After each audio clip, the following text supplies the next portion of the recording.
大家好，欢迎来到 K 线西游战法频道。我们看到美股继续了一个反弹，昨天反弹幅度达到0.3%啊，高位反弹往往是微弱的，伴随着更多的震荡。这轮行情我们看到美股道琼斯工业指数在完成第一轮日线级别上涨西游的过程当中，突破了144日均线，突破了169日均线，并且成功站上了33000点。那33000点呢，是由波峰连线、波谷连线构成的一个筹码密集区域。突破这个位置之后呢，对于道指来说，成功由反弹进入到反转阶段。那么在反转阶段过程当中，我们看到目前点位非常接近于34000点。那在34000点的这个位置，前面行情当中，我们看到这个位置伴随了已经出现了3次等位置的波峰。等位置波峰出现之后，根据江恩的4次等位置波峰法则，非常容易走出一个新高。所以呢，目前对于道指来说是一个反转行情，并且呢试图走出新高的一个节奏。那么如果新高出现的话，目前的一个第二轮日线级别上涨西游的悟空阳线在4月13日已经出现，那么很可能走出新的一轮日线级别上涨西游。同时在周线级别上，我们也可以看到啊，周线级别早在3月27日就走出了一个悟空阳线。那么接下来的行情当中，走八剑阳线、沙僧阳线和唐僧阳线的预期越来越高，那么最终可能会完成一整轮的周线级别反转。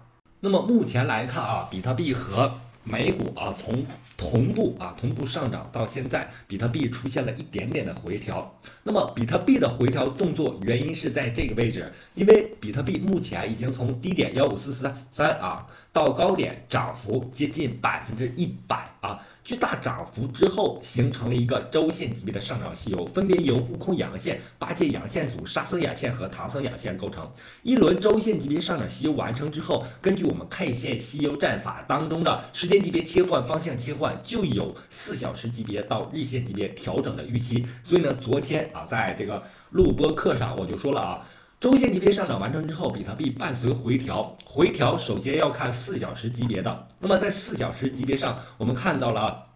4月14日走出了一个悟空阴线，悟空阴线后面有一些干扰性的 K 线，然后走八戒阴线、沙僧阴线组和唐僧阴线，目前已经完成一轮4小时级别的下跌西游。4小时级别下跌西游的目标位和支撑位在哪儿呢？我们看到这个位置上啊，有一个黄色线、绿色线、红色线。交汇处啊，在$28,500附近啊。黄色线呢代表144日均线，绿色线169均线，红色线是由波谷连线构成的一个支撑。所以呢，下一个布局多单的位置，我认为是在$28,500附近，这是一个4小时级别下跌西游能够触及的一个位置。然后，如果行情调整的时间级别放大的话啊，因为我们看啊，周线级别上涨西游完成之后，根据这个逻辑啊，它有4小时级别到日线级别的下跌西游的预期。如果这个28500最终跌破的话，将会发生日线级别的下跌西游。那么我们看到了一个支撑位啊，大概是在箱体的下边线$26,500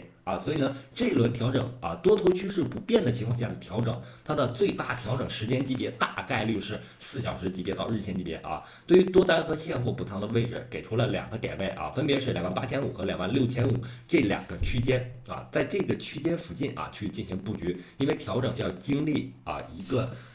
时间级别啊，4小时级别到日线级别的调整。那么布局仓位呢？根据我们 K 线西游战法啊，建议是分仓进场，分布式进场啊。这就像你用一个潜水艇啊发射鱼雷去打航空母舰啊，你是1颗鱼雷命中率高还是3颗鱼雷呢？我认为肯定是3颗以上的鱼雷。所以呢，分仓进场能够降低成本，同时呢，能够保证在行情里面有足够的仓位。只有仓位，才能和行情，才能和比特币的多头趋势建立联系。建立关系之后，后面的上涨才和你有关系，你才能获得趋势上的利润。在比特币的调整过程当中，我们看到以太坊对标比特币啊，这个比值正出现不断的反弹。那么反弹过程当中，我们非常明显的看到啊，它站上了0.066啊0.067这个位置。这个位置呢是日线级别从21年5月份波峰连线通过交点之后形成了一个支撑位。突破之后呢，上方形成了一个日线级别上涨西游，同时这个144日均线和169日均线啊构成阻力。如果这个阻力位在0.07啊这个比值上能够得以突破的话，那么我认为以太坊和比特币将以太坊对标比特币将迎来一轮周线级别的上涨。目前周线级别上，以太坊对标比特币已经出现了一个悟空阳线，就有周线级别上涨的一个预期。同时，我们回到以太坊和 USDT 的交易对。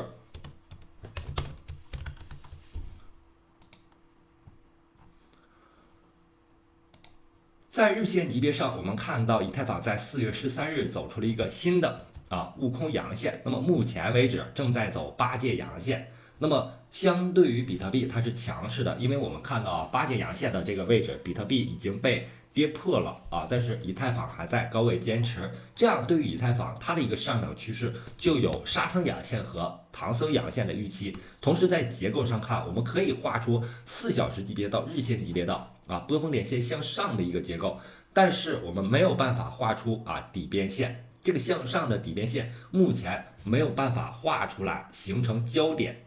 我们认为只有行情能够画出焦点这个趋势才要发生变盘，但是目前以太坊的上涨趋势过程当中没有办法画出这个焦点，证明行情依旧是在一个多头的趋势。然后我们把时间级别调到小日线级别，小日线级别以太坊正在形成一个收敛三角形，这个收敛三角形接近焦点位，同时下方小日线级别1440均线和169均线构成一个支撑，这个支撑位大概是在$2040，所以呢$2040到这个$2020附近是可以布局以太坊多单的，因为这里面存在小日线级别1440均线、169均线形成了一个支撑。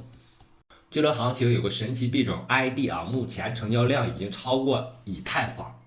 列居第2仅次于比特币。那么它的上涨过程，我们前面就给出了提示。首先，它出现了一个悟空阳线，悟空阳线出现的时间点是早8点超级主力非常凶狠的在早8点前后这个时间段非常容易布局2根大阳线。早8点是很多交易所的开盘时间，8点之前它收盘动作走出一个阳线，8点之后呢拉盘，然后又走出了一个阳线，所以呢这种币就不好追。但是我们看到成交量异常巨大，仅次于比特币之后出现了一个量价齐升，并且它的一个趋势，我认为是一轮最终会出现一轮日线级别上涨西游原因是这个位置走出悟空阳线之后走8阶阳线，目前正在高位走震荡的沙僧阳线，那么唐僧阳线目标点位就是$1.2。同时呢，我们把时间级别调整到4小时级别，在4小时级别上，我们可以看到这个位置出现4小时级别悟空阳线、8阶阳线、沙僧阳线和唐僧阳线，然后第2轮4小时级别悟空阳线组、8阶阳线组、沙僧阳线组、唐僧阳线，目前正走的是第3轮的4小时级别上涨西游。这根4小时级别上涨西游的悟空阳线在今天凌晨3点出现的这个悟空阳线，然后经历调整过后后面行情我认为仍然会有机会同时可以把这个时间级别调到4小时调到15分钟级别，在15分钟级别上可以看到15分钟级别1440均线和169均线在$0.9构成了一个支撑，所以回落快速上涨回落不跌破0.9仍然保持一个多头的趋势。CF 在这轮行情当中出现了一个回落动作它的回落动作我们看到是在近交点附近发生的一个回踩动作。回踩之后呢，我认为在4小时级别上已经跌破了一个支撑位所以呢耐心等待它调整完毕。调整完毕之后，我们在更小的时间级别在15分钟级别上会观察到它的一个突破。如果15分钟级别的1440均线突破了169均线、140均线如果这个15分钟级别的50均线和10均线突破了1440均线和169均线就是一个多头的标志就是可以进行追击的标志。同时呢，追击的过程当中如果发生突破，追击的过程当中要把1440均线作为一个止损位，然后再进场。那么现在目前 CF 正在调整，它是一个强势币的调整。之前的行情当中，我们看它经历了一轮日线级别上涨西游之后，做2轮日线级别下跌西游做调整，然后又经历了一轮日线级别上涨西游，然后在高位上进行横盘震荡，形成收敛三角形。那么调整和震荡，我认为是酝酿多头行情的一个机会。调整的时间越长上涨的高度越高因为我们知道横有多长，纵有多高，所以呢，随着调整，我们要耐心等待15分钟级别上出现的多头机会，同时进场一定要设置止损，保住本金的前提下，才可以谈趋势和利润。那么好，今天的节目就到这里，非常非常感谢大家一直以来的支持和鼓励，希望大家能够给我一个一键3连，让更多的朋友能够了解《K 线西游战法》这本书，感谢大家，再见。